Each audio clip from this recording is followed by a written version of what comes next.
Hello everyone and welcome to Jainik education. तो आप सभी अपनी तैयारी बहुत बढ़िया तरीके से कर रहे होंगे, बेहतरीन तरीके से कर रहे होंगे।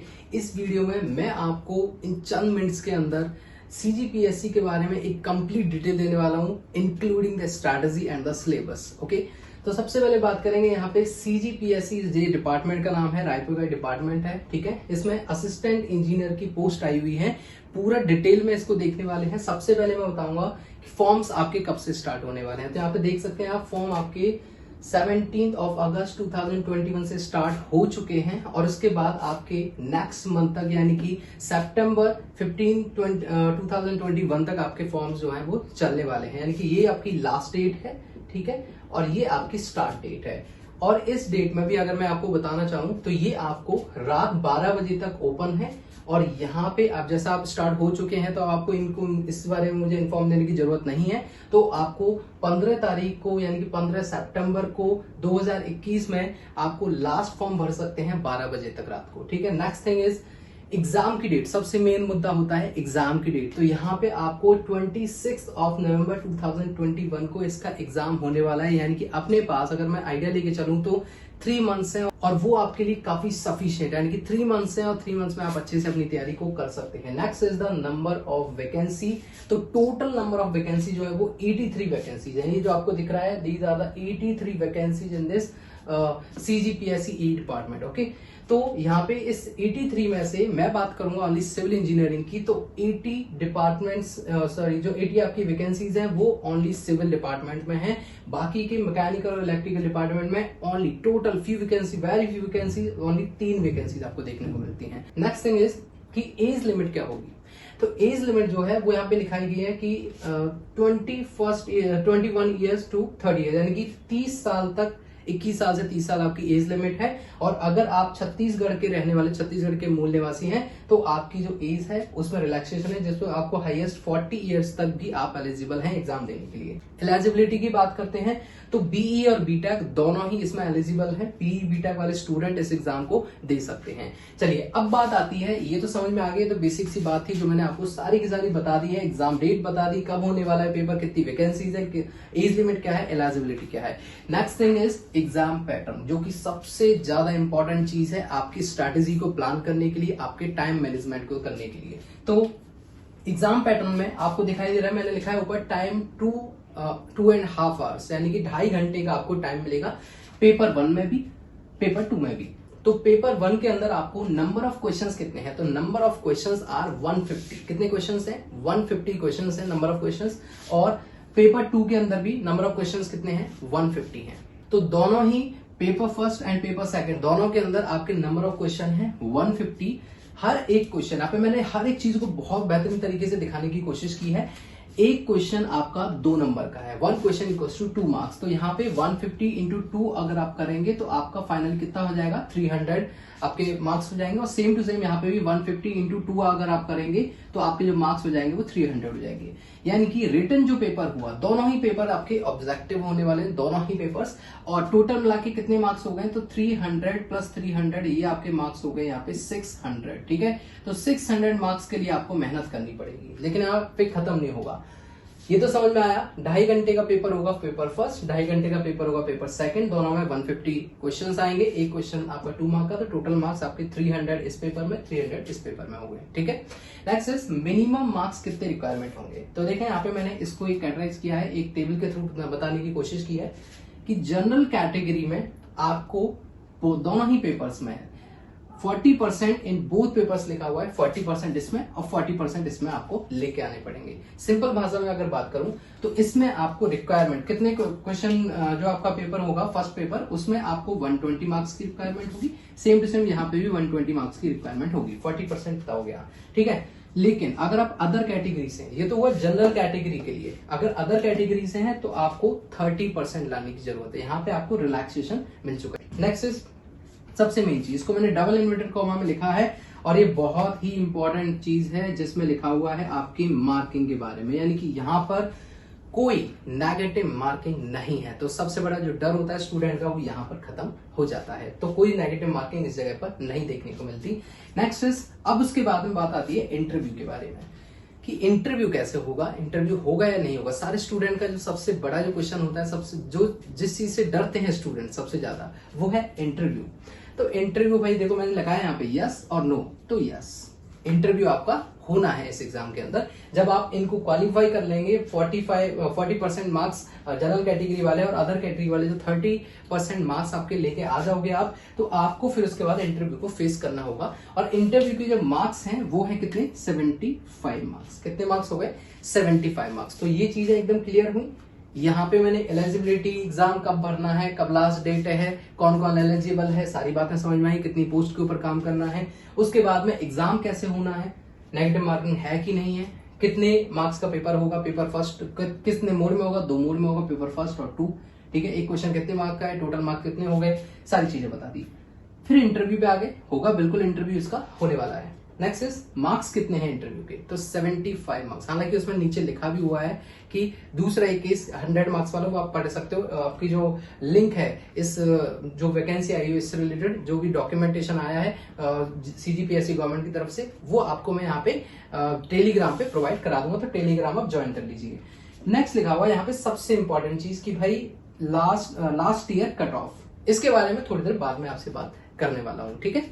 चलो अब आगे बढ़ते हैं सिलेबस के ऊपर, जो कि भाई बहुत जरूरी चीज है, पढ़ना समझना और इस चीज के अकॉर्डिंग काम करना, ठीक है। अब यहाँ पे आप देख पाओगे पार्ट 1 के अंदर मैंने लिखा हुआ है GA, GK, aptitude and reasoning. इसका मतलब जब पार्ट 1 की हम बात कर रहे थे 150 क्वेश्चन जो आएंगे वो 3 पार्ट्स में हो सकते हैं, या फिर टोटली उसमें इतना प्रॉपर तरीके से उस नोटिफिकेशन में नहीं लिखा हुआ है, लेकिन अब फिर भी आप ध्यान रखें पार्ट 1 के अंदर टोटल 150 क्वेश्चंस आने वाले हैं, जिनके अंदर GA, GK, aptitude and reasoning हो सकता है, ठीक है।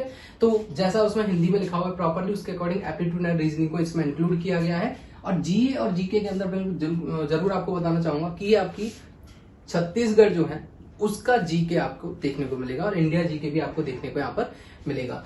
नेक्स्ट इज एप्टीट्यूड और रीजनिंग, इसकी भी आपको प्रैक्टिस करनी होगी। तो 150 मार्क्स के अंदर आपके GA, GK छत्तीसगढ़ का और इंडिया का दोनों का, और साथ में एप्टीट्यूड और रीजनिंग भी शामिल होगा। उसके बाद में बात आ जाती है सबसे important thing for the civil engineers की अब इसकी तैयारी कैसे करनी है। जो वेटेज है हर एक सब्जेक्ट में मार्क्स के अकॉर्डिंग जो वेटेज है वो कितना रहने वाला है और इस एग्जाम की तैयारी आप कैसे करने वाले हो।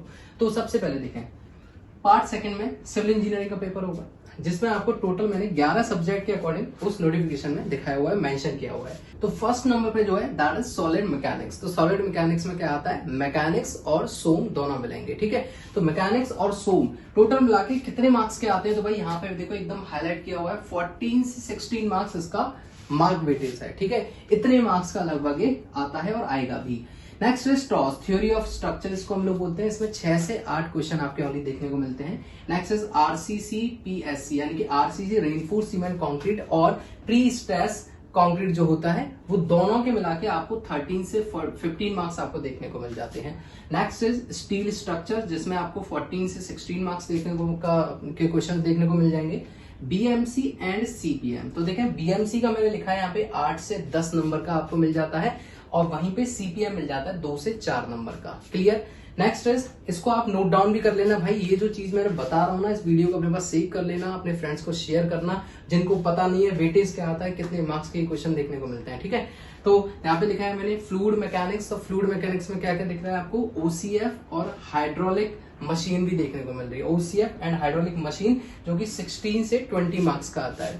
Next is hydrology and irrigation, जो नोटिफिकेशन है उसमें इसको वाटर रिसोर्स इंजीनियरिंग के नाम से भी जानते हैं, WRE के नाम से भी हम लोग इसको देखते हैं, वाटर रिसोर्स इंजीनियरिंग, या फिर इसको इरिगेशन के नाम से जानते हैं। तो यहाँ पे 10 से 12 मार्क्स का ये आपको देखने को मिल जाएगा। नेक्स्ट इज एनवायरमेंट, एनवायरमेंट आपको 15 से 17 यानी कि काफी अच्छा वेटेज इसमें लेके चलती है environment subject. Next is geotech, जो कि 13 से 15 मार्क्स है, जियोटेक जिसको हम लोग सॉइल इंजीनियरिंग भी बोलते हैं। नेक्स्ट इज सर्वेइंग, तो सर्वेइंग में आपका 6 से 8 नंबर देखने को मिल रहे हैं, ठीक है। और ट्रांसपोर्टेशन ये आपके 9 से 11 नंबर के क्वेश्चन मिलेंगे, ठीक है। तो टोटल मिला के आपके इस तरीके से यहाँ पे अगर जब आप इनको कैलकुलेट करोगे प्रॉपरली तो 150 क्वेश्चन जो है ऑलमोस्ट लाइक इनके नंबर ऑफ क्वेश्चन की बात कर रहे हैं हम लोग, ना कि नंबर ऑफ मार्क्स की। तो टोटल मिला के इस तरीके से आपके 150 क्वेश्चंस यहाँ पे इस तरीके से बन जाएंगे। तो यहाँ पे अगर मैं बात करता हूँ एकदम क्लियर हो रही है बात कि सॉलिड मैकेनिक्स इंपॉर्टेंट सब्जेक्ट है, ठीक है। यहाँ पर आरसीसी और पीएससी दोनों, यानी कि एक ही सब्जेक्ट है, आरसीसी के नाम से ही जानते हैं, इंपॉर्टेंट सब्जेक्ट है। स्टील स्ट्रक्चर यहाँ पे इंपॉर्टेंट सब्जेक्ट है। उसके बाद में फ्लूइड मैकेनिक्स एक इंपॉर्टेंट सब्जेक्ट है, ठीक है। और यहाँ पे एनवायरमेंट भी एक इंपॉर्टेंट सब्जेक्ट है। और जियोटेक यानी कि सॉइल मैकेनिक्स से कह सकते हो, सॉइल इंजीनियरिंग, ठीक है, जियोटेक वो भी बहुत इंपॉर्टेंट है। अगर सबसे ज्यादा मार्क्स की बात करूं तो मैं आपको बता चुका हूं, एक तो आपका solid mechanics, RCC, steel structures, fluid mechanics जिसमें ओसीएफ और हाइड्रोलिक मशीन दोनों है, ठीक है। उसके बाद में एनवायरमेंट और आपका जियोटैग, ये बहुत ही ज्यादा ध्यान देने वाले सब्जेक्ट हैं, ठीक है। कितनी वैकेंसीज हैं, एज लिमिट क्या है, एलिजिबिलिटी, पैटर्न क्या होने वाला है, नेगेटिव मार्किंग होगी कि नहीं होगी, इंटरव्यू होगा तो कितने मार्क का होगा, ठीक है, इस सारी बातों के बारे में बता दिया। उसके बाद सिलेबस में पार्ट 1 पार्ट 2 दोनों को पूरा डिटेल में बता दिया, सब्जेक्ट का वेटेज भी समझ में आ गया। अब बात आ जाती है भाई यहाँ पर, देखें ध्यान से, लास्ट ईयर कट ऑफ की बात कर रहे हैं, ठीक है। लास्ट ईयर कट ऑफ में 2016 और 17 की मैंने कट ऑफ लिखी है, और जनरली अगर और भी एग्जाम्स हुए तो उनमें भी कट ऑफ बताने की कोशिश करूं तो जनरल की जो कट ऑफ है वो 400 से लेके 450 के बीच में गई है, इंक्लूडिंग द इंटरव्यू। इस चीज को ध्यान में रखिए कि ये पूरी जो आपकी कट ऑफ है वो इंक्लूडिंग द इंटरव्यू है। तो अगर मैं यहाँ पे थोड़ा सा एनालाइज करने की कोशिश करूं तो आपको करना क्या है, 675 जो मार्क है टोटल आपका है, इंटरव्यू प्लस इंटरव्यू और आपका यहाँ पर ये जो रिटर्न एग्जाम होगा, यानी कि ऑब्जेक्टिव क्वेश्चन का पेपर होगा, पेपर 1 और 2, टोटल 675 मार्क्स का होगा। अब इस 675 मार्क्स में से अगर मैं बात करूं, आपको 400 से 450 के बीच में आपको मार्क्स लेके आने हैं। ये आपका टारगेट, मिनिमम टारगेट आपका यही रहना चाहिए। ध्यान से अगर आप इसको देखेंगे ना तो इसमें से आप मान लीजिए 450 को मैं तो हाईएस्ट वाला लेके चलता हूँ, 450 में से आप माइनस कर दीजिए 75 को, तो आपके पास कितना बचेगा भाई, ये बचेगा आपके पास 375। तो ऑलमोस्ट 375 मार्क्स आपको लेके आने हैं, किसमें, पेपर 1 और 2 में। और अगर कायदे से देखा जाए तो ऑलमोस्ट 50% है ये, किसका, इन दोनों पेपर्स का। तो भाई बहुत बड़ी बात तो नहीं है, ठीक है। 50% ऑफ पेपर 1 और 2, यानी कि इन 600 नंबर में से ऑलमोस्ट आपको कितने नंबर लेके आने हैं, लगभग 300-400 नंबर आपको लेके आना। ऑलमोस्ट कह रहा हूँ 50 से 60% नंबर लाना कोई बड़ी बात नहीं है भाई इन दोनों पेपर्स के अंदर, ठीक है। कितना, 50 से 60, बाकी 75 को हटा लो, मैंने इसमें से हटा ली, तब जाके बता रहा हूँ आपको कट ऑफ।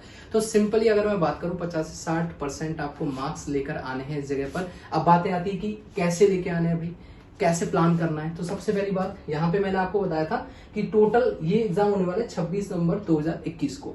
तो यहाँ पे आपके पास ऑलमोस्ट कितने महीने हैं, 3 मंथ्स है, ठीक है। कितने मंथ्स हैं, ऑलमोस्ट आपके पास में 3 मंथ्स हैं, ठीक है। अब इसमें आप क्या कर सकते हो भाई, तो यहाँ पे देखो, अब बुक भी बता देता हूं कि भाई कौन सी वो बुक है जो आपको देखनी है। तो इस जगह पर आपको यूथ पब्लिकेशन जो बुक आती है, यूथ पब्लिकेशन की जो बुक है उसमें लगभग आपके 22,000 क्वेश्चंस हैं, ठीक है। इसके अलावा आप ईएसई के प्रीवियस ईयर आपके क्वेश्चंस को लगा सकते हो, प्रीवियस ईयर क्वेश्चंस को। समझ में आ रहा है क्या कह रहा हूं मैं। यूथ पब्लिकेशन में 22 क्वेश्चन, कौन सी यूथ पब्लिकेशन, एई वाली, एईएन के लिए एक अलग से बुक निकाली है यूपीएससी जो यूथ पब्लिकेशन ने, एईएन असिस्टेंट इंजीनियर के लिए, जिसमें 29 स्टेट, जितने भी स्टेट है इंडिया में, सभी में जो एई का पेपर होता है उनके प्रीवियस ईयर क्वेश्चंस आपको देखने को मिल जाएंगे। तो ये प्रैक्टिस करनी है, 2 से 3 बार ढंग से आप देख लोगे ना इस बुक को, तो कहीं कोई क्वेश्चन बाहर आपका जाने वाला नहीं है। इसके अलावा आप ईएसई प्रीवियस ईयर जो इजी क्वेश्चंस हैं उनको आप टारगेट कर सकते हैं। अच्छा, इसके अलावा भी एसएससी जेई के आप प्रीवियस ईयर 5 इयर्स के ओनली 5 साल के जो पेपर्स हुए हैं उनको देखें, क्योंकि उससे पहले वाला जो पैटर्न था वो बहुत आसान था, ठीक है। तो इससे प्रीवियस ईयर 5 साल के जो आपके एसएससी जेई के हैं, एसएससी जेई वाले जो पेपर्स हैं ओनली 5 इयर्स वाले, उनको आप ध्यान से देख लीजिए, ठीक है। उससे भी आपका काम जो है चल जाएगा। तो ये था कि सब्जेक्ट का वेटेज क्या है प्रॉपरली, यहाँ पे कौन सी बुक्स आपको प्रेफर करनी है। तो यूथ पब्लिकेशन की एईएन वाली बुक लेनी है, ईएससी के प्रीवियस ईयर क्वेश्चन आपको सॉल्व करने हैं, और एसएससी जेई के 5 साल के प्रीवियस ईयर क्वेश्चन आपको सॉल्व करने हैं। और ये अगर प्रैक्टिस आप करते हो, अब टाइम मैनेजमेंट को अगर मैं और प्रॉपर लेके चलूं तो भाई सेटिंग तो चाहिए। ये एग्जाम बहुत जल्दी से, ऐसा नहीं है कि बहुत ज्यादा टाइम है, कम टाइम है अपने पास, लेकिन इतना है कि एग्जाम को टारगेट किया जा सकता है। तो अब भाई इस एग्जाम की तैयारी कैसे होगी, जैसा आप देख रहे होंगे वेबसाइट के ऊपर और हर जगह पे यूट्यूब चैनल के ऊपर आपको बहुत सारे नोटिफिकेशन मिल रहे हैं कि सिविल इंजीनियरिंग का क्रैश कोर्स स्टार्ट होने वाला है। यूपीपीएससी एई के लिए। और यूपीपीएससी एई का और सीजीपीएससी एई का दोनों का पैटर्न जो है वो सेम है। दोनों में ऑब्जेक्टिव क्वेश्चन है, दोनों में नॉन टैग वाला पार्ट भी है, बस उसमें हिंदी वाला पार्ट है, यहाँ पे जीएसजी के वाला पार्ट है। ठीक है, तो उस जगह पे ओनली एक्स्ट्रा हिंदी है जिसको आप टारगेट कर सकते हो, लेकिन उसमें वैकेंसी भी ज्यादा है और उसमें भी अच्छे खासे चांसेस आपके बन जाते हैं। ठीक है, तो उसकी भी मैं एक डिटेल नोटिफिकेशन इसी तरीके का आपके सामने जरूर लेके आऊंगा। ठीक है, अब ये चीज समझ में आ गई। अब टाइम मैनेजमेंट कैसे करो आप, अगर मेरे अकॉर्डिंग करना चाहे तो क्या कीजिए, क्वेश्चन पे प्रैक्टिस सबसे ज्यादा कीजिए। देखिए स्ट्रैटेजी जो होती है ना, वो आप सभी ऑलरेडी पहले से जानते हैं, लेकिन एग्जाम स्ट्रैटेजी को बस आपको मुझे याद दिलाना है कि भाई क्वेश्चन की प्रैक्टिस जितनी ज्यादा आप लोग करोगे उतना ही बढ़िया तरीके से आपका सिलेक्शन होगा, उतनी जल्दी आपको यहाँ पर अपनी सीट जो है वैकेंट कर पाओगे। ठीक है, तो आप बस मोटिवेटेड रहिए और इस तरीके से जो मैंने बताया ये एक रोड मैप अपने माइंड में लेके चलिए। और 1 तारीख से जो हमारा बैच स्टार्ट हो रहा है क्रैश कोर्स जिसमें हम लोग कराने वाले हैं, जो स्पेशली असिस्टेंट इंजीनियर के लिए डिजाइन किया गया है, तो जरूर आप आए, अपने फ्रेंड जितने भी आपके फ्रेंड्स हैं उन सभी के साथ इसको शेयर करें।